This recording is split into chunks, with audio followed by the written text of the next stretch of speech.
Wow, you guys, Kellyanne Conway went on The View and it got out of hand. Check this out. There's never been a presidential candidate anything close to Donald Trump, which is why this lady may have the hardest job in politics. Please welcome Trump campaign manager Kellyanne Conway to the table. Thank you so much for being here. First of all, I want to give credit where credit is due because I think that I have seen some positive movements in the Trump campaign since you've come on board, and I think a lot of people at home would acknowledge that too, so thank you for that. But I want to get right to it because in speaking about Monday night, a source within the campaign has said that Trump's failures in that debate were more about execution than preparation. A lot of people want to know, did he lose his nerve in that moment? I thought he was a complete gentleman to her, and he hasn't gotten a lot of credit for that. At the beginning, he said very graciously, Secretary Clinton. Then he said, may I call you Secretary Clinton? And she sort of looked and he said, I want you to be happy. It's very important to me. At the end of the night, after she hit him with some really negative attacks, he said to her, I came here ready to play rough and say some things about you, but I won't do it because your family's here, but I'd appreciate if you stop running all these negative ads about me.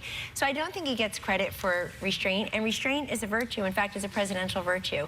But he did go in there prepared. I'm talking about policy, though, because I was at home and I was, in truth, jumping through my television on issues like the Clinton Foundation, on Benghazi, on her Obamacare, emails. you name so it. people are saying there were missed opportunities for him to come back and have responses to that. Where was he in those moments, and will he be there next time? He will. And he obviously knows all of those issues, had prepared all those issues, Jedediah, but he actually was answering the questions asked of him. And sometimes Mr. Holt was asking the questions, sometimes Hillary Clinton was interjecting with something that had not been asked, and he was answering them literally. But you're right. This election is what it has always been about. So, if you're part of the 70%, if you're part of the 70% of Americans, including women who have said, I want this country to go in a new and different direction, if you say you want a change, as most Americans do, if you care about the 12.9 million women who have no health insurance, the 16.9 million women who are in poverty, then I think the choice is very clear. And he's only supposed to answer because you just did what he doesn't do. He doesn't give any information. He doesn't say, and I'm glad to see you here. It would have been nice if he had showed up, because I noticed he goes to all the shows where the guys are. How come he didn't come today? He's been invited on numerous occasions to do this show. He's often not in New York, because I'll tell you what, he's often... Honey, I'm a New Yorker. Don't BS a BS. I'm not BSing. I'm in New York. You know, really, I mean... I would love for him to come to The View, Is he but scared of us because we're women? Tell the truth. No, I want to tell you, he actually said hello. Oh, he did? And he actually said that when he heard What I else was did he invited say? on, when I was invited on the show, he said, I hope that you'll do that show. I think that's terrific. I'm sure he's watching, or we'll watch later. But he's on the road every single day. He gave like 40 speeches in one month on policy. Believe me, He's not at fundraisers with donors. Nothing on policy, Kellyanne, and you know he has been very vague. That's not fair. Whoopi, it's not fair. He's out there every single day. No, sorry. Listen, I'm out here every day, but I have to say something, and he says nothing. He goes out, he says, we're going to make America great again. He doesn't tell you how. He says, all these people are bad, and this is what's going on, but I'm not going to tell you why they're bad. No, okay, so if I may respectfully disagree. He's out there every day. You can see it because it's all televised or it's on YouTube. You can pull the clips. 10-point plan to reform the Veterans Administration. 5-point plan to give middle-class tax relief. A new child care tax credit that Republicans... Where was it Monday? Where was it Monday night? Why didn't he... All the things that you're talking about are great. I remember. Why weren't they present? And you will hear more about it. And I agree with you. I agree with all of you that there is so much to be held to account on Hillary Clinton's record. She said she's... No, we're talking about Donald. Well, we're talking about Donald, baby. I know, we want this election to be about him. It's a choice election. We talked about things that we're going to hear more about, and the fact that he did leave a lot of things on the table there, but yet even after the debate, he said, I wanted to say I got out everything except for the transgressions of Bill Clinton. He says he didn't go there because of the respect that he has for Chelsea Clinton, but are you advising him to go there? Is that fair game? Is it relevant, really? But is it fair game? What does he have to gain? I'm not advising him to go there. It's fair game to think about how Hillary Clinton treated those women after the fact.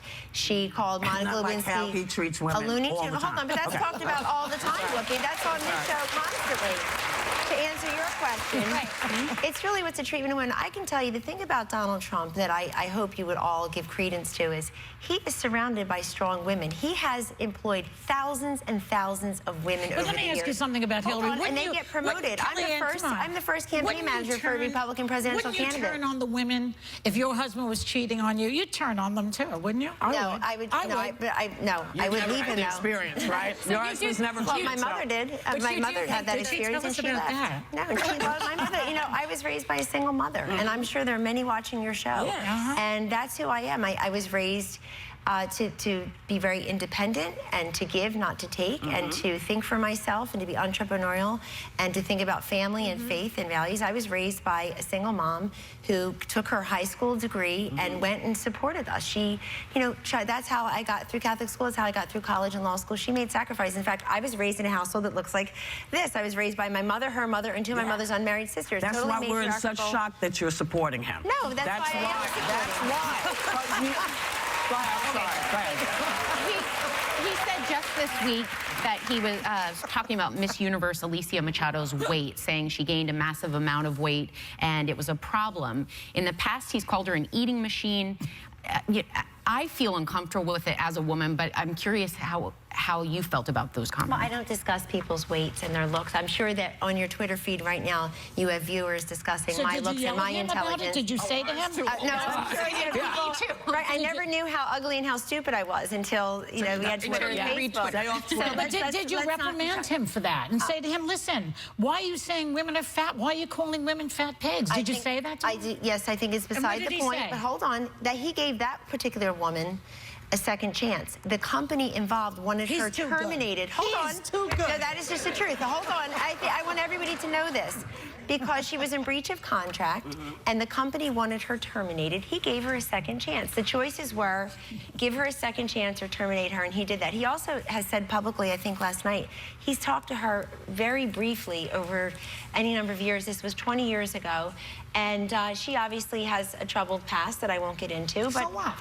Well, hold on. It has nothing to do with her being fat or skinny. No, I get that, but with this country, listen, we spend $60 billion We're going to stick it around. We're going to hear more. You're sticking around. Kellyanne is sticking around. We will be right back for more of this. Wow, guys, I just want to start it off like this. It would be really nice if Whoopi let whoever's on the show speak for longer than 5 seconds. I feel like whoever speaks for longer than 5 seconds will get to prove a point to make sense to them. Then I would think the points that the people make will make more sense to them just because they got to hear it. I honestly can't stand The View. The hostility there all the time when they invite a guest on to come speak is just crazy. How do you invite someone on just to talk over them when you said, I want to hear your point, and all you do, like I just said, is talk over them? It makes no sense when you try to run a show and you're getting funded to just push the agenda. If I was Trump's VP or Trump's just manager, I wouldn't go. It's like if you go on the show, you got to sit there, then you have to think about the question, break down the question, and you also have to make sure the question is not line you up for another question that's going to make you look like you're just some horrible person. Let me know what you guys think about this quick video. Be sure to like, comment, subscribe if you're new. And as always, let me know what you react to. We're out.